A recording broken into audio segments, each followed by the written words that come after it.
Hi, I'm Jim with Highnoon Indoor Gun Range in Crosby, Texas. I'm taking this time to discuss one of my beliefs or thoughts on caliber, on how much is enough gun, or what is enough gun, or what is not enough gun, which is more important. My belief is that in America, we do everything that is to the max. If some is good, more is better, therefore most is best. And that same philosophy, I believe, runs down into calibers. And one of the things that I did is I looked online over all these years, talked to different police officers, talked to FBI agents, look at statistics, and all the things come back from my common sense to tell me that what is that round that's best suited for a handgun for personal defense depends on the individual and the circumstance. To start with, in 1986, the FBI got into a shootout with some really bad characters. They were bank robbers in Miami, Florida.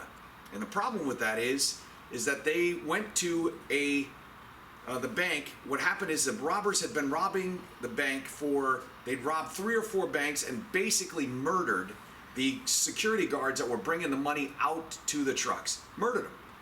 And so what happened is the FBI got onto it and got ahead of them and said, okay, this next bank is likely where they're going to be. And so what they did is set up there, and they had 7 agents out there. And with those 7 agents were there were 2 bank robbers, and sure enough, they showed up, they went to go do it, and they got into a shootout. The problem was the bank robbers had a Mini 14, which is a .223 rifle, semi-automatic rifle. And the FBI agents had 9mm. Well, pistols. Well, anybody knows you take a pistol to a rifle fight, you're going to lose. But my belief was the politics at the time, because it was right before they were pushing to try and get rid of ARs and make it less and everything else. Once again, bad guys had them. Our FBI agents didn't have them in all their vehicles like they do today. So as a result of it, what they did is they took and blamed their loss or their pounding they took on the round. That's what I believe happened. What happened is this particular round, they were trying to fight, and what they did have was video of this round hitting through the glass, the windshield, on the bad guys, and actually hitting the bad guys, but not penetrating enough or lethal enough to take them out of the fight. And as a result of it, it went through the car doors, they went through the windshield, they went through everything. And so what they said was the 9mm was not enough round. It was not a lethal enough round. So what the FBI did is they went out and they got the 10mm, which is basically a 9mm Magnum. And what the 10mm does is it goes from a 115 to 124 grain bullet to about a 200, 220, even as big as 230 grain bullet. And it's flying faster than that 9mm is. So it is a Magnum. It is a serious round. The FBI decided, okay, that's the cure-all, end-all. Well, the reality of it is, against the rifle, it doesn't make any match either. But it suited the politics or the thought at the time. And so what they did is they issued all their agents the 10mm. Well, the problem with that is that after about 6 years, they looked at their studies to see how their agents were doing, and I saw somewhere where they had one time where they had 40% of their agents could not qualify, or close to there in some number, that could not qualify the first time with that 10mm. Why? Well, their test that they take is not simple, and there's follow-up shots that are required, and the recoil that's on a 10mm is substantial, and so making those follow-up shots or doing those quick shots was inhibiting. Plus, my experience has been owning a gun range and operating a gun range for a long time is that what happens with heavy recoil is people have a tendency to develop bad habits. They push into their guns. They try to adjust for that recoil, and it takes away accuracy. Well, after looking at their numbers, they realized, okay, well, maybe the 10 is too much. So what they did is they went to the bullet manufacturers and said, make us another round. The round somewhere in between the 9mm and 10mm is a 40 Smith & Wesson. So they were like, okay, we've solved our problem. A much more powerful round. It's definitely got more stopping power. It is what's going to do the trick. Well, here's the deal. In 2010 or I think it's 2010, the FBI did really good in two things. They started to look and develop a standard for rounds as what they're wanting to do, what lethality and everything else. But also during that time period, what they found out was the problem they were having with the 10 millimeter was the same problem they were having with the 40 Smith & Wesson. And that problem is that recoil is too substantial.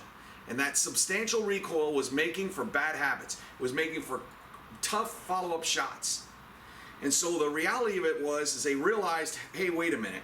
So what they did is they went back to the bullet manufacturers and said, okay, make us a round that will not have the recoil of the 40 or the 10, but is the same as the 9, which is a 9, but let's make it so that the bullet will penetrate between 12 and 18 inches, will expand to at least a half of an inch, that will hold together when it goes through glass, when it goes through a car door, when it goes through drywall, when it goes through plywood, that will hold together. It will not fragment, will not just mushroom out big so it doesn't get the proper penetration, and as a result of it, it becomes lethal in most cases. That's what they're looking for. So as a result of those studies and everything else, what do you think happened? The FBI goes back to, I don't know if you can see this, but they returned to the 9 millimeter, which said it was once underpowered or no good. And the reason why they went to that is twofold. One is the amount of recoil and problems that develop with it, but more importantly is, I believe, is that they also came up with a bullet that worked really well in all circumstances. So it solves the extra recoil problem, and it also solved the lethality of the bullet. Now, the other thing I learned from looking through up this stuff over the years and getting to is how important, the most important thing to me isn't stopping power. That isn't a case, in my opinion, unless you're getting into rifles. A rifle has the velocity and energies that can actually make a difference, to where it's so devastating, the shock is so devastating on your body that one hit anywhere, just about anywhere, takes you out of the fight. If someone is determined and they're hit with any of these, and it's not a properly placed bullet, you've not taken them out of the fight. Most importantly is if you're not able to shoot these bigger rounds accurately, you're gonna miss. And if you miss, you're not taking them out of the fight. So, knowing with our caliber, with our pistol, what we're trying to do is defend ourselves. And the most important thing we want to do defending ourselves is take them out of the fight. So, when I looked at some of the statistics, I found that there was a magazine, I'm not sure if it was Outdoor Life, there was another company, a magazine or place that I had in Ohio, where an editor had taken the statistics in 2010, and he looked at all the shootings that there were done in 2010, and he took them and broke them down all by calibers, and from those statistics, they told some disheartening facts. And that fact is part of what leads me to believe that it's more about where and how good you are with your pistol and where you shoot them than it is about the caliber itself. For example, the 22. Well, everybody talks about how the 22 breaks up and it bings around and it does everything else inside there. Well, the reality of it is it does have some of that principle. But the issue is, so can any of the other things, that fragmentation. It's not what you can count on. But one of the things you can count on with the 22 is you know exactly the power. It is much less powerful than any of these other rounds, by far. It's only a 30 grain bullet that's flying at about between 1,000 and 1,200 or 1,300 feet per second. Whereas these bullets are substantially more powerful. So the question comes down to, in 2010, 154 people were shot with a 22 long rifle. Out of that, there were 213 shots taken. The number of people that were killed by that firearm was 34%. 34% that were shot out of those 154 were fatal shots. But the most important round was the average number of rounds until the bad guy was incapacitated. That number was 1.38 rounds. Now, let's take the almighty 45, for example. The 45, for example, in that same deal in 2010, 209 people were shot with the 45. And out of the 209 that were shot, 436 rounds were shot because it took an average of 2.08 rounds to incapacitate. Now, how's that possible? How is it that this takes 1.38, this one takes 2.08? How is it possible, almost an extra round? Well, it's because they miss. That's what it comes down to. They miss. That 45 is, without a doubt, if you aim and shoot in the same plot and it hits, this bullet is going to do way more damage than that little bullet's going to do. Just pure physics, pure, ask any doctor or surgeon. It's going to do more damage, especially with the critical defense type or any of the FBI specific rounds that they've made out today. Way more damage. But the difference is that most people don't have any bad habits with a 22. They're not flinching, they're not overcompensating, and here's more important, is a lot of people I notice that come into my range don't practice as much with the big calibers because the recoil becomes uncomfortable. So when you have a gun that you practice with, it's a tool, and it's no different than a carpenter with a hammer. If you go to nail a nail in and you've never nailed a nail before, you take forever to drive that little nail in and you are terrible at it. The same thing happens with a firearm. It's a tool that if you want to defend yourself, it takes practice.